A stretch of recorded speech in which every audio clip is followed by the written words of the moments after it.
அன்பான உறவுகளுக்கு வணக்கங்க. நம்ம சாணக்கிய தந்திரம் யூடியூப் சேனலுக்கு உங்களை அன்போடு வரவேற்கிறேங்க. வாழ்க்கையில பெரிய பணக்காரனா மாறணும், 4 பேர் மதிக்கிற அளவுக்கு உசந்த நிலைமைக்கு வரணும்னு ஆசைப்படாத ஆளுங்களே இந்த உலகத்துல இருக்க முடியாதுங்க. ஆனா நினைச்ச மாத்திரத்துல எல்லாராலையும் அப்படி ஆயிட முடியுங்களா? அதுக்கு என்ன செய்யணும், எந்த வழியில உழைக்கணும்னு நிறைய பேருக்கு தெரியறதில்லைங்க. நாம செய்யற சாதாரண வேலையில இருந்தே எப்படி படிப்படியா முன்னுக்கு வந்து பெரிய அளவுல காசு பணம் சம்பாதிச்சு ஒரு ராஜ வாழ்க்கைய வாழ்றது அப்படிங்கிறத பத்தி பல 100 வருஷங்களுக்கு முன்னாடியே மாமேதை சாணக்கியர் நெத்தியில அடிச்ச மாதிரி சொல்லியிருக்காருங்க. அவர் சொன்ன அந்த 10 தங்கமான விதிகளை பத்தி தான் இந்த காணொளியில நாம ரொம்ப சுவாரஸ்யமா ஒன்னொன்னா பார்க்க போறோங்க. இந்த 10 விதிகளையும் நீங்க முழுசா கேட்டு மனசுல வச்சுக்கிட்டு உழைச்சா வறுமை என்கிற வார்த்தைக்கே இனி உங்க வீட்டுல இடம் இருக்காதுங்க. செல்வ செழிப்பு தானா உங்களை தேடி வருமுங்க. வாங்க, நம்ம வாழ்க்கையையே மாத்த போற சாணக்கியரின் அந்த 10 விதிகள் என்னென்னு பார்க்கலாமுங்க. சாணக்கியர் சொன்ன அந்த முதல் விதியான உழைப்பில் ஒரு நாளும் பின்வாங்கக்கூடாது அப்படிங்கிறத பத்தி கொஞ்சம் ஆழமா எல்லார் மனசுலையும் பதியிற மாதிரி இப்ப பார்க்கலாமுங்க. ஒரு மனுஷனோட தலை எழுத்தையே மாத்தி அமைக்கிற சக்தி இந்த உழைப்புக்கு மட்டும்தாங்க இருக்கு. விதி 1. உழைப்பில் ஒரு நாளும் பின்வாங்க கூடாது. சோம்பேறித்தனம் என்னும் கொடிய நோய் பயன்படுத்தாம சும்மா கிடைக்கிற இரும்பு எப்படி துருப்பிடிச்சு போகுமோ அதே மாதிரி தாங்க உழைக்காம உட்கார்ந்திருக்கிற உடம்பும் மனசும் சீக்கிரமே கிட்டு போயிருமங்க.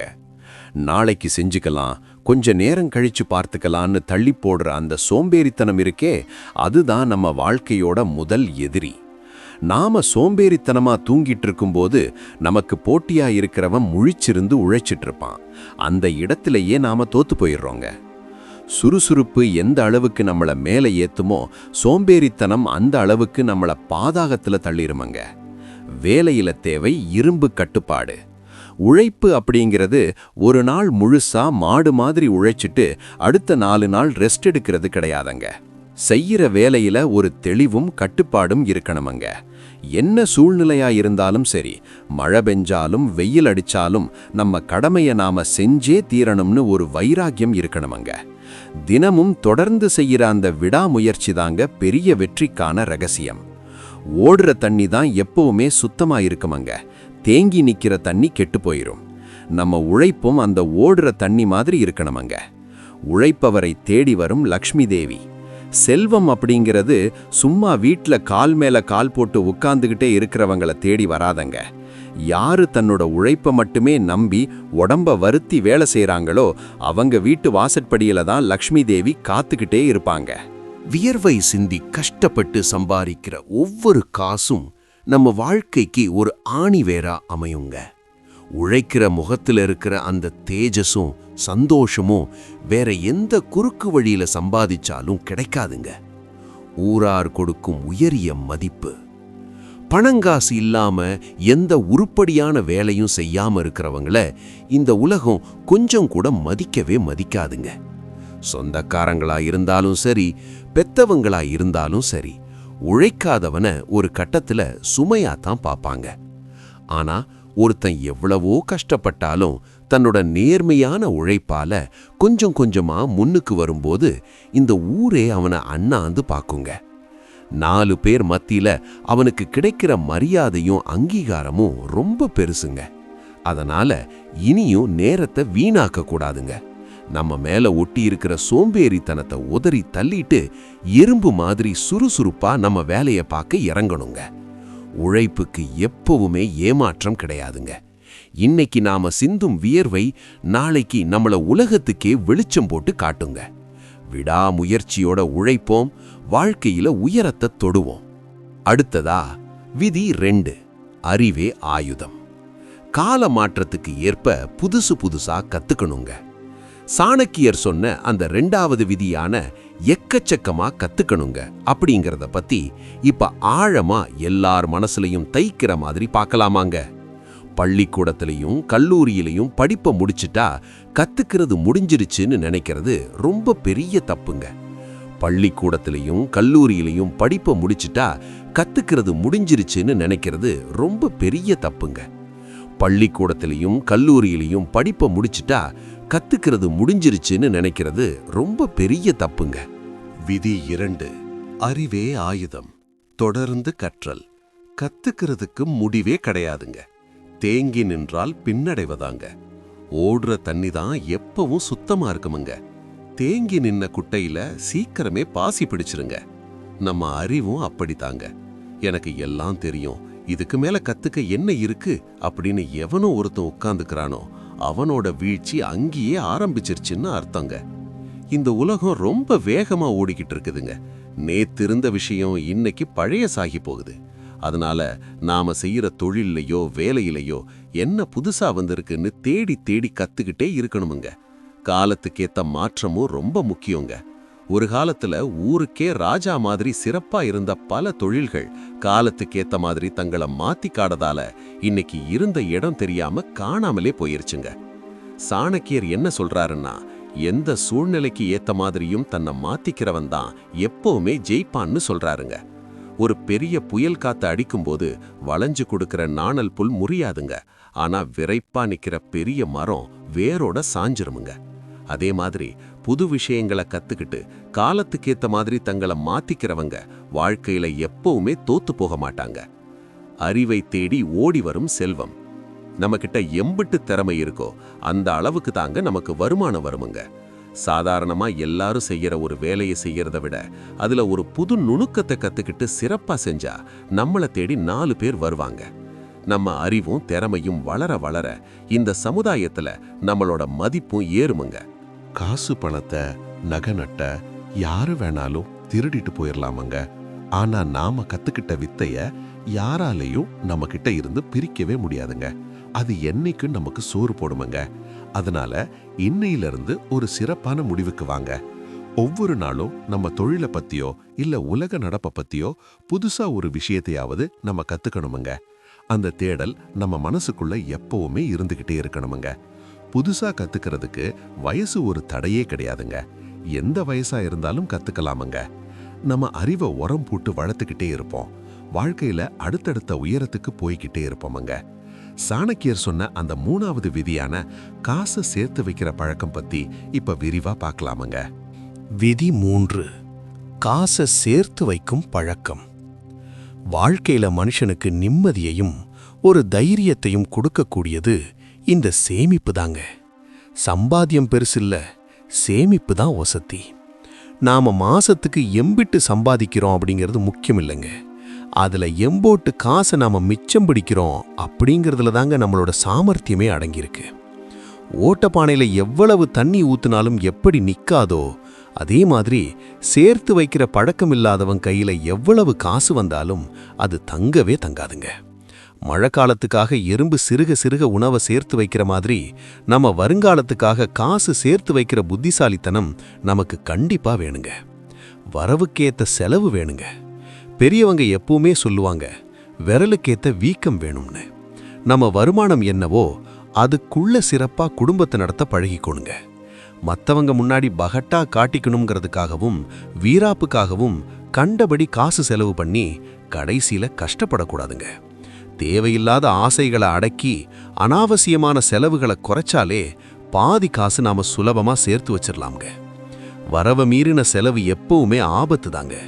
சிறுதுளி பெருவெள்ளம்ங்க. நம்மனால மாசம் பெரிய தொகையை எடுத்து வைக்க முடியலையேன்னு எந்த காலத்திலையும் கவலைப்படக்கூடாதுங்க. தினமும் ஒரு சிறு தொகையை எடுத்து உண்டியல்லையோ வேற எங்கேயாவதோ பத்திரமா வச்சாலும் அது காலப்போக்கில் பெரிய மலையாட்டம் உருவெடுக்குங்க. இன்னைக்கு நாம சேர்த்து வைக்கிற ஒவ்வொரு சின்ன காசும் நாளைக்கு நம்ம வம்சத்தையே காப்பாத்துற அளவுக்கு பெரிய சக்தியா மாறுங்க. சேமிப்பை தள்ளி போடாம இன்னையிலிருந்தே ஆரம்பிக்கணுங்க. ஆபத்துல கை கொடுக்கும் உற்ற நண்பன். வாழ்க்கை எப்பவுமே ஒரே மாதிரி போகாதுங்க. திடீர்னு ஒரு நோய் நொடி வந்தாலோ இல்ல ஒரு எதிர்பாராத கஷ்டம் வந்தாலோ அப்ப யாரும் உதவுவாங்களோ மாட்டாங்களோ, நாம சிறுக சிறுக சேர்த்து வச்ச அந்த காசு அன்னைக்கு நமக்கு தெய்வமா வந்து நிக்குங்க. கையில காசு இருந்தா நமக்குள்ள ஒரு பெரிய தைரியம் தானா வந்துருங்க. யாருக்காகவும் நாம கையேந்த வேண்டிய நிலைமை வராதுங்க. அதனால கையில காசு வந்த உடனே முதல்ல சேமிப்புக்குன்னு ஒரு பங்கை தனியா எடுத்து வச்சுட்டு மீதி இருக்கிற காசுல குடும்ப செலவை பாருங்க. விதி 4 ரகசியம் காக்க வேண்டும். காசை நாம மதிக்க பழகினா அந்த காசு இந்த உலகத்துல நம்மள மதிக்க வைக்குங்க. சேமிப்புங்கிறது கஞ்சத்தனம் கிடையாதுங்க. அது நம்ம எதிர்காலத்துக்கான மிக பெரிய பாதுகாப்பு. சிறுக கட்டி பெருக வாழ்வோம். சாணக்கிய சொன்ன அந்த 4வது விதியான ரகசியம் காக்கணுங்க அப்படிங்கிறத பத்தி இப்ப சுவாரஸ்யமா பார்க்கலாமுங்க. ஒரு மனுஷனோட முன்னேற்றத்துக்கு அவனோட உழைப்பு எம்பட்டு முக்கியமோ அதே அளவுக்கு அவன் மனசுல நினைக்கிற விஷயங்களை வெளியே சொல்லாம இருக்கிறதும் ரொம்ப ரொம்ப முக்கியங்க. வாய் விட்டு மாட்டிக்க கூடாதுங்க. நம்ம ஊர்ல பெரியவங்க சொல்லுவாங்க, வாய் விட்டு சிரிச்சா நோய் விட்டு போகும்னு. ஆனா வாயை விட்டு நம்ம திட்டங்களை வெளியே சொன்னா நம்ம வெற்றியே நம்மளை விட்டு போயிருங்க. நாம ஒரு நல்ல காரியத்தை தொடங்க நினைக்கிறோம், இல்ல ஒரு புது தொழில் ஆரம்பிக்க போறோம்னா அதை செஞ்சு முடிக்கிற வரைக்கும் ஊருக்கெல்லாம் தண்டோரா போடக்கூடாதுங்க. நாம செய்ய போறத முன்னாடியே சொல்லிட்டா நம்மளை சுத்தி இருக்கிறவங்க எதையாவது சொல்லி நம்ம மனசை குழப்பி விட்டுருவாங்க. பல பேரோட கண் திருஷ்டியும் நம்ம மேல பட்டு அந்த காரியமே விளங்காம போயிருங்க. பணமும் திட்டமும் நமக்குள்ளேயே இருக்கட்டுங்க. நம்ம கிட்ட எம்பிட்ட காசு இருக்கு, நாம என்னென்ன சொத்து வாங்க போறோங்கிறத நம்மளோடவே வச்சுக்கணுங்க. நம்ம கிட்ட காசு புழங்குதுன்னு தெரிஞ்சா ஒற்றுவில்லாதவங்க எல்லாம் சொந்தம் கொண்டாடிக்கிட்டு வருவாங்க. தேவைக்காக வந்து நின்னுட்டு அப்புறம் நம்மளையே ஏமாத்தவும் வாய்ப்பு இருக்குதுங்க. அதனால நம்ம பொட்டி செய்தியே நாம எப்பவுமே பத்திரமா பூட்டி வைக்கணுங்க. எந்த அளவுக்கு நாம நம்ம விஷயங்களை மறைச்சு வைக்கிறோமோ அந்த அளவுக்கு நாம பாதுகாப்பா இருக்கலாமுங்க. செயல்ல காட்டணுங்க, வார்த்தையில இல்ல. சாணக்கியர் என்ன சொல்றாருன்னா, ஒரு புத்திசாலி தன்னோட திட்டத்தை யாருக்கிட்டையும் சொல்ல மாட்டான், ஆனா அதை செஞ்சு முடிச்சு எல்லாரையும் ஆச்சரியப்பட வைப்பான்னு சொல்றாருங்க. கர்த்தர நரி வேட்டையாடாதுங்க. நாம அமைதியா யாருக்கும் தெரியாம நம்ம வேலையில குறியா இருக்கணுங்க. நம்ம உழைப்புக்கும் நம்ம திட்டத்துக்கும் கிடைக்கிற வெற்றி தாங்க ஊருக்கே சத்தம் போட்டு காட்டணும். நாமளே நம்ம பெருமைய வாயால சொல்லக்கூடாதுங்க. அதனால இனிமேல் நம்ம மனசுக்குள்ள உதிக்கிற நல்ல திட்டங்களையும் நம்ம வீட்டு பணவரவையும் குடும்பத்துக்குள்ள மட்டுமே வச்சுக்குவோமுங்க. விதி 5 நேரத்தை மதிக்க வேண்டும். தேவையில்லாதவன்கிட்ட நம்ம ரகசியங்களை கொட்டி நாமளே நமக்கு சூனியம் வச்சுக்க கூடாதுங்க. காரியம் கை கூடுற வரைக்கும் கல்லு மாதிரி அமைதியா இருப்போம். காரியம் முடிஞ்சதும் ஊரே மெச்சும்படி உயர்ந்து நிற்போமங்க. சாணக்கியர் சொன்ன அந்த 5வது விதியான நேரத்தை மதிக்கணுங்க அப்படிங்கறத பத்தி இப்ப ஆழமா பார்க்கலாமங்க. இந்த உலகத்திலேயே ரொம்ப உசத்தியான எம்புட்டு காசு கொடுத்தாலும் விலைக்கு வாங்க முடியாத ஒரு விஷயம் இருக்குதுன்னா அது இந்த நேரம் தாங்க. திரும்பி வராத ஆகப்பெரிய சொத்து. நம்ம கையை விட்டு போன காசை நாம மறுபடியும் எப்படியாவது கடுமையா உழைச்சு திரும்ப சம்பாதிச்சிடலாமங்க. ஆனா வீணடிச்ச ஒரு நொடிய கூட உலகத்துல இருக்கிற அத்தனை தங்கத்தை கொட்டி கொடுத்தாலும் திரும்ப வாங்கவே முடியாதுங்க. நேத்துங்கிறது முடிஞ்சு போன ஒண்ணு, நாளைக்குங்கிறது நம்ம கையில இல்ல. அது ஒரு கனவு மாதிரிங்க. இன்னைக்கு இந்த நிமிஷம் தாங்க நம்ம கையில இருக்கிற நிஜம். இத புரிஞ்சுக்கிட்டு ஒவ்வொரு வினாடியும் உருப்படியா ஏதோ ஒரு நல்ல காரியத்துக்கு செலவு பண்ணணுங்க. தள்ளி போடுறது பெரிய தப்புங்க. இப்ப என்ன அவசரம், அப்புறம் பார்த்துக்கலாம், நாளைக்கு செஞ்சுக்கலாம்னு வேலைய தள்ளி போடுறது ஒரு கொடிய வியாதிங்க. எந்த நேரத்துல எந்த வேலைய செய்யணுமோ அதை அப்பவே செஞ்சு முடிக்கணுங்க. நேரத்தோட அருமை தெரியாம நம்ம வெட்டி பேச்சு பேசுறது, ஊர்வம்பு அளக்கிறதுன்னு கண்டபடி காலத்தை கழிக்க கூடாதுங்க. காலம் யாருக்காகவும் காத்துக்கிட்டு இருக்காதுங்க. நாம காலத்தை மதிக்காம வீணடிச்சா கடைசியில அந்த காலமே நம்மளை யாருக்கும் உதவாம ஓரம் கட்டி உட்கார வச்சிருங்க. பருவத்தே பயிர் செய்யுங்க. விதைக்கிற காலத்துல சரியா விதைச்சாதாங்க அறுவடை காலத்துல பலன் கிடைக்குமுங்க. அதுபோல உடம்புல தெம்பு இருக்கிறப்பவே உழைக்கிற வயசுல நேரத்தை வீணாக்காம உழைச்சாதான் வயசான காலத்துல யார்கிட்டையும் கையேந்தாம உட்கார்ந்து சாப்பிட முடியுமங்க. எந்த ஒரு மனுஷன் நேரத்தை சரியா பிரிச்சுக்கிட்டு சுறுசுறுப்பா தன்னோட வேலையை பார்க்கறானோ அவனை தேடி செல்வம் தானா ஓடி வருமங்க. காசு பணத்தை விட நேரத்தை நல்ல வழியில முதலீடு செய்ய பழகிக்கணுங்க. அதனால இனிமேல் ஒரு நிமிஷத்தை கூட சும்மா வீணாக்க கூடாதுங்க.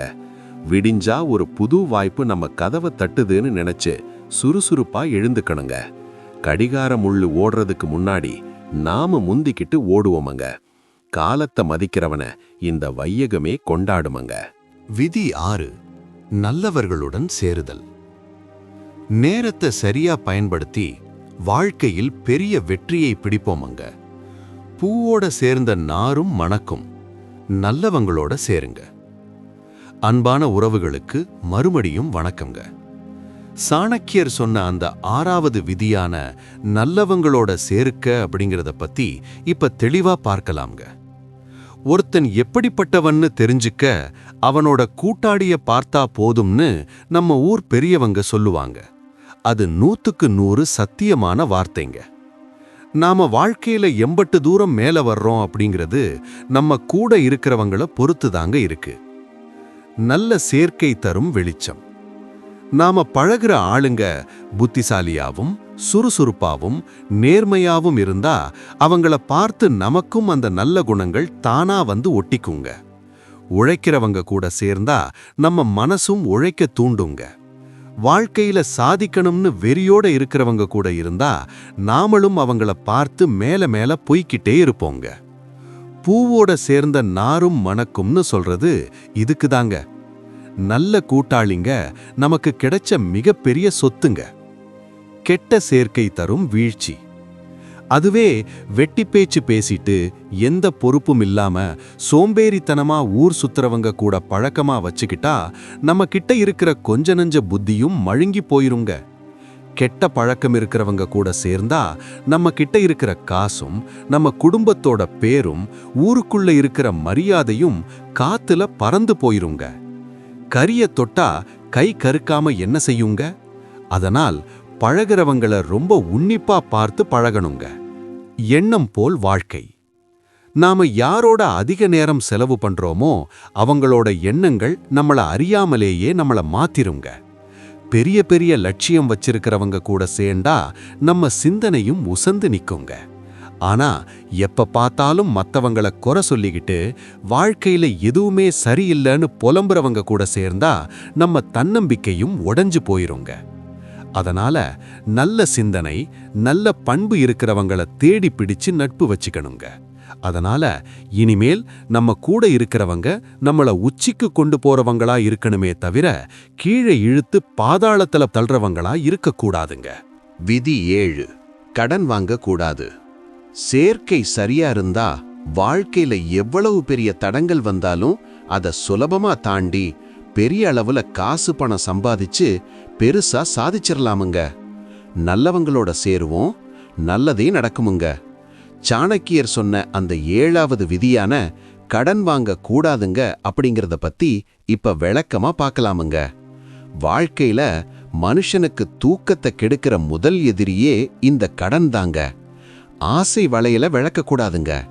மத்தவங்கள பார்த்து நாமளும் ஆடம்பரமா வாழணும்னு நினைச்சு கையில காசு இல்லாதப்ப கண்ட இடத்துலயும் கைமாத்து வாங்கிறது ரொம்ப தப்புங்க. கடன் வாங்குறப்ப ரொம்ப இனிப்பா இருக்குமுங்க. ஆனா அத வட்டியோட திருப்பி கட்டும்போது தொண்டையில முள்ளு மாட்டின மாதிரி உசுறு போயிருமுங்க. வரவுக்கு மீறின செலவு செஞ்சு கடனாளியா ஆனா நம்ம சந்தோஷம் நம்மளை விட்டு நிரந்தரமா போயிருமுங்க. எந்த ஒரு காரியத்துக்கும் நாம நம்ம சக்திக்கு மீறி கடன் வாங்கவே கூடாதுங்க. கௌரவம் காத்துல பறந்துருமுங்க. கடன் கொடுத்தவன் வந்து வீட்டு வாசல்ல சத்தம் போட்டு நிக்கும்போது ஊருக்கெல்லாம் முன்னாடி நம்ம மானம் கப்பலேறி போயிருமுங்க. எம்புட்டு வசந்த மனுஷனா இருந்தாலும் கடன் வாங்கி கட்ட முடியாம போயிட்டா மத்தவங்க முன்னாடி கூனி குறுகி நிக்க வேண்டியதா போயிருமுங்க. சொந்தக்காரங்க கூட கடன் வாங்கினவனை பார்த்தா விலகி போயிருவாங்க. நாம எம்புட்டு கஷ்டப்பட்டு சம்பாதிச்ச நற்பெயரையும் இந்த கடன் ஒட்டு மொத்தமா அழிச்சிருமுங்க. உள்ளத வச்சு ஒசந்து வாழுங்க. நம்ம கிட்ட என்ன இருக்கோ அதை வச்சு சந்தோஷமா வாழ பழகிக்கோணுங்க. பழைய சோறு குடிச்சாலும் கடன் இல்லாம நிம்மதியா குடிக்கிற சோத்துக்கு ருசி அதிகங்க. தேவையில்லாத ஆடம்பர செலவுகளை குறைச்சிக்கிட்டு கடுமையா உழைச்சா மத்தவங்க கிட்ட கையேந்த வேண்டிய அவசியமே வராதுங்க. ஒருவேளை ரொம்ப அவசரமான தேவைக்கு வாங்க வேண்டியதா இருந்தாலும் அதை எப்படி திருப்பி தர்றதுன்னு ஒரு தெளிவான வழி தெரிஞ்சா மட்டும்தாங்க வாங்கணும். அதனால இனிமேல் எவ்வளவு பெரிய கஷ்டம் வந்தாலும் சரிங்க, முடிஞ்ச வரைக்கும் கடன் வாங்காம இருக்க பார்க்கணுங்க. கையில இருக்கிற காசை வச்சு சிறப்பா காலத்தை ஓட்டுவோமுங்க. கடன் இல்லாம வாழ்றவன் தாங்க இந்த உலகத்திலேயே மிகப்பெரிய பணக்காரன்.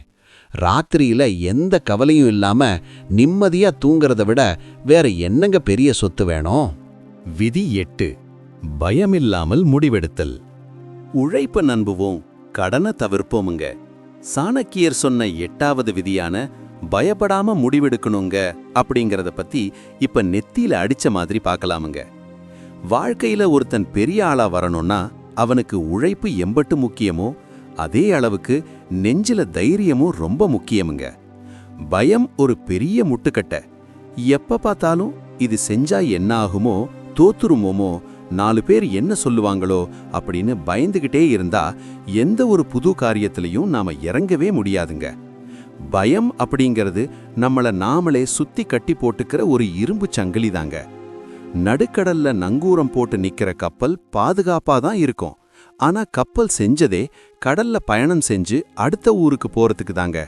அதே மாதிரி எந்த ஒரு கெடுதலும் வந்துடக்கூடாதுன்னு பயந்து முடங்கி கிடந்தா வாழ்க்கையில ஒரு படி கூட முன்னாடி வைக்க முடியாதுங்க.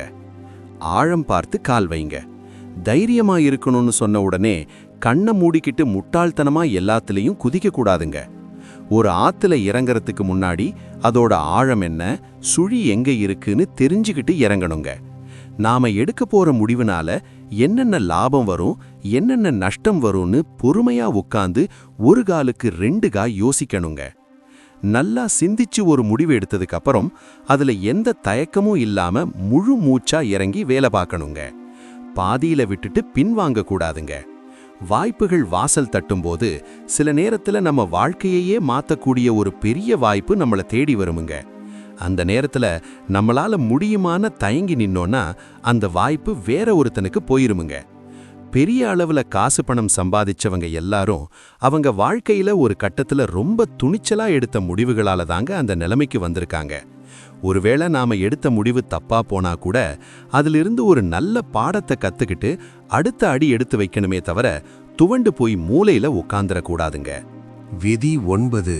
இன்சொல் பேசுதல், இனிய பேச்சு. அதனால இனிமேல பயத்தை தூக்கி தூர போட்டுட்டு நெஞ்சில உரம் வளர்த்துக்கோணுங்க. சரியா யோசிச்சு துணிச்சலா முடிவெடுக்கிறவன் தாங்க வாழ்க்கையில எப்பவுமே ஜெயிப்பான். எந்த ஒரு தயக்கமும் இல்லாம நம்ம அறிவையும் உழைப்பையும் முழுசா நம்புவோம். நெஞ்செழுத்தத்தோட தைரியமா களமிறங்குவோமங்க. வெற்றி தேவதை தானா வந்து நம்ம கழுத்துல மாலை போடுவாளங்க.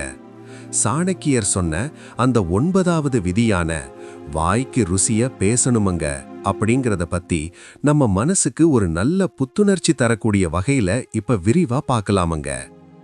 மனுஷனுக்கு கிடைச்ச மிகப்பெரிய வரம் இந்த பேச்சு திறமைதாங்க.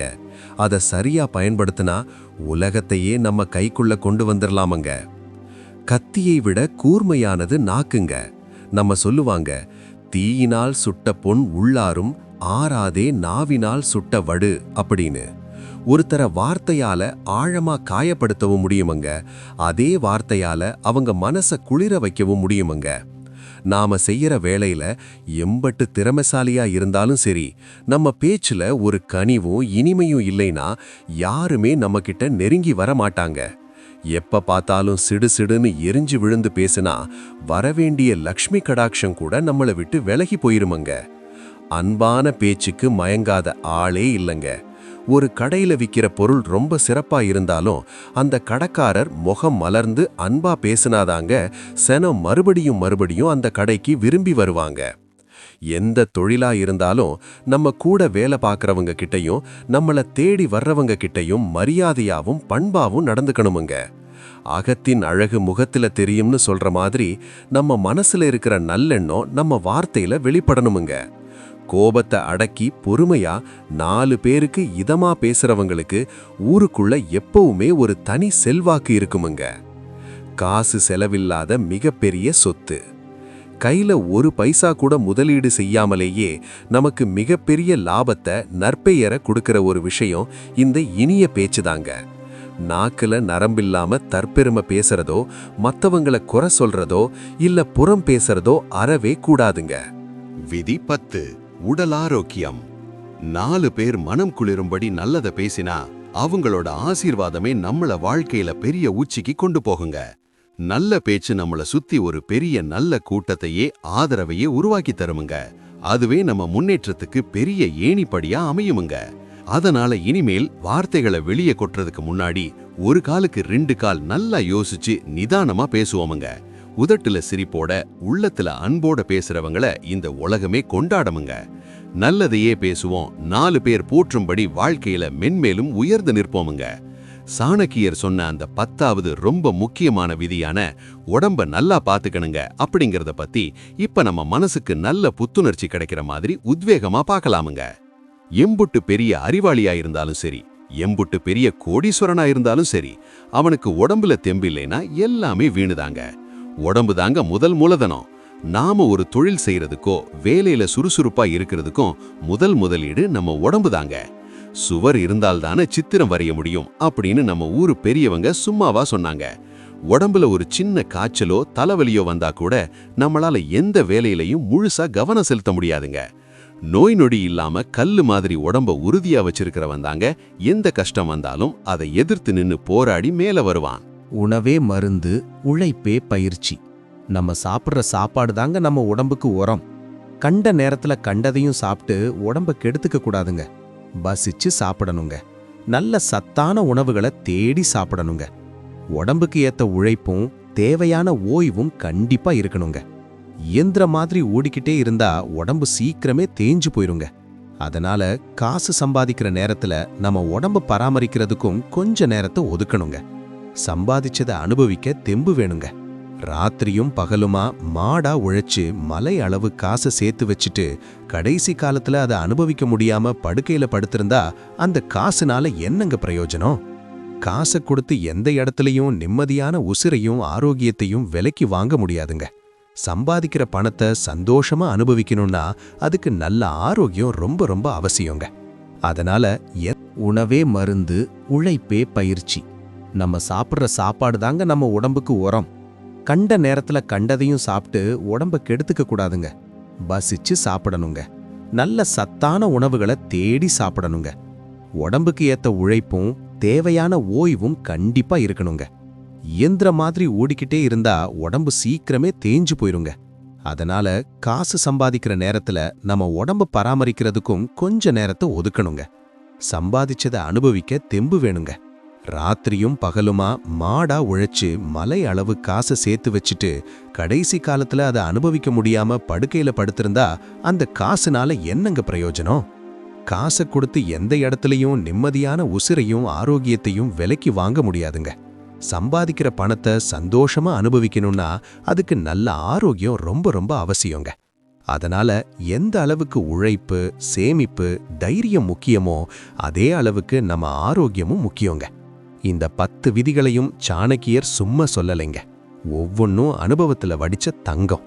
இந்த 10 விஷயங்களையும் நம்ம மனசுல ஆழமா பதிய வச்சுக்கிட்டு எந்த ஒரு தயக்கமும் இல்லாம முழு மூச்சோட களத்துல இறங்குனா கூடிய சீக்கிரமே வாழ்க்கையில பெரிய அளவுல செல்வம் சம்பாதிச்சு ஊரே மெச்சும்படி ஒரு உசண்ட நிலைமைக்கு வந்துடலாமுங்க.